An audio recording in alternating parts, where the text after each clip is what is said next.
প্রাথমিক প্রধান শিক্ষক নিয়োগ টিপস। এখানে দেওয়া আছে 8 + 13 + 18 + ঢাটি অষ্টম পদের মান কত।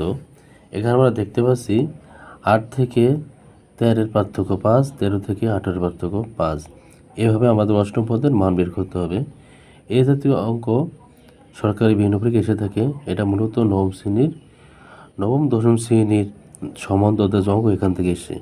তো এখানে আমাদের এভাবে করতে হবে, সূত্র ব্যবহার করে ধারাটির প্রথম পদ a সমান 8 আর দ্বিতীয় পদ d সমান 13। এখানে যেহেতু 13 আছে 13 - 8, তাহলে এটা পার্থক্য কত সমান 5। এখানে বলা আছে ধারাটির অষ্টম পদের মান কত। এটা সূত্র আছে ধারাটির n-তম পদ, তাহলে তৈরি n-তম পদ, এর সূত্র হলো a + n-1 ইন্টু d।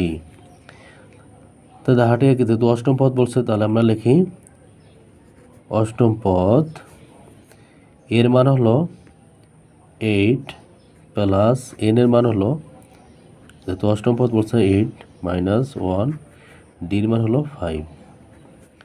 তো এখানে হবে 8 প্লাস 8 থেকে 1 মাইনাস কোথায় 7 ইন্টু 5। তো এখানে থাকে 8 প্লাস 5 × 7 = 35। তাহলে যোগ করে দিই, 35 থেকে 8 যদি যোগ করে দিই হয় কত 43, 43। তো আমাদের এখানে অপশন খ নাম্বারটা সঠিক, 43। বন্ধুরা, অঙ্কটি কেমন হলো তোমাদের কাছে অবশ্যই লাইক এবং কমেন্ট করে জানাবো, বন্ধুদের মধ্যে শেয়ার করবে এবং পেজটি ফলো করে রাখবে, আর চ্যানেলকে অবশ্যই সাবস্ক্রাইব করে দেবে। আবার দেবে নতুন অঙ্ক নিয়ে। আসসালামু আলাইকুম।